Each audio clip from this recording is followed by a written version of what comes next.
बिस्मिल्लाहिर्रहमानिर्रहीम। अस्सलाम वालेकुम।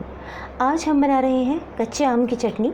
इसे उर्फ़ आम में कैरी की चटनी भी कहते हैं। मैंने इसके लिए एक बड़े साइज़ की कैरी ली है और इसकी स्किन रिमूव करके इसको मैंने क्यूब्स में कट कर लिया है। तकरीबन ये 1 कप के बराबर है। अब हम इसे तैयार करते हैं और इसमें बाकी शामिल किए जाने वाले स्पाइसेस आपको बताते चलते हैं।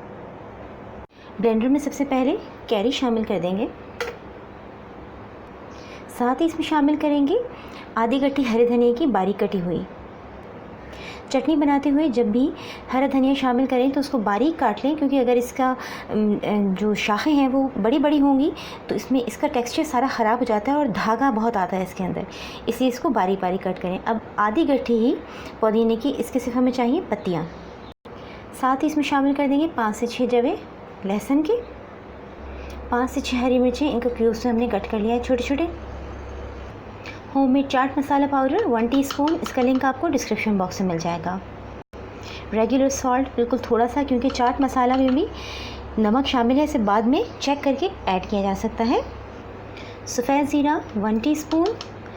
आप इसमें रेड चिली पाउडर भी शामिल कर सकती हैं, यानी सुर्ख मिर्च पाउडर भी शामिल कर सकती हैं, और ग्रीन चिलीज़ को थोड़ा कम करके इसमें सुर्ख मिर्च पाउडर भी शामिल कर सकती हैं, लेकिन मैं इसमें शामिल नहीं कर रही क्योंकि इसमें मैंने काफ़ी मिक़दार में हरी मिर्चें शामिल कर दी हैं।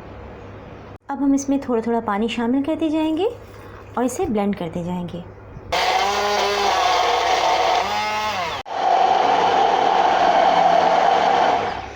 कैरी को बहुत अच्छी तरह ब्लेंड कर लिया है। अब हम इसे डिश आउट करेंगे।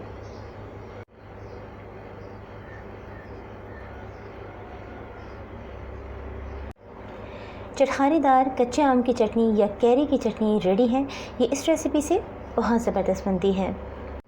इसे आप हर तरह के स्नैक्स के साथ खाएं, उसका मज़ा दोबारा करेगी। दाल चावल के साथ तो बहुत ही टेस्टी लगती है। इस रेसिपी को ज़रूर ट्राई कीजिए। पसंद आए तो इसे अपने फ्रेंड्स और फैमिली मेम्बर्स के साथ शेयर कीजिए। मेरी रेसिपी को लाइक कीजिए, चैनल को सब्सक्राइब कीजिए। अपना बहुत ख्याल रखिएगा। अल्लाह हाफ़िज़।